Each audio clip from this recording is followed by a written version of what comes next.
If your ESP32 feels slow or unresponsive, you are probably using this one function wrong. This is a simple ESP32 setup, just an LED blinking, nothing fancy. But internally, something important is happening.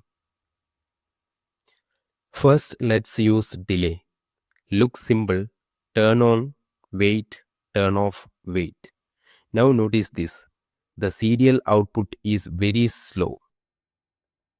That is because delay blocks everything. The ESP32 literally stops and waits. Now let us switch to millis. Millis doesn't stop the program, it just tracks time. See this same LED, but now the loop runs continuously. That means ESP32 can handle multiple tasks. Both give the same output, but internally completely different. And this is why beginners struggle when projects grow. If you are serious about ESP32 or Arduino, stop using delay. Start using millis.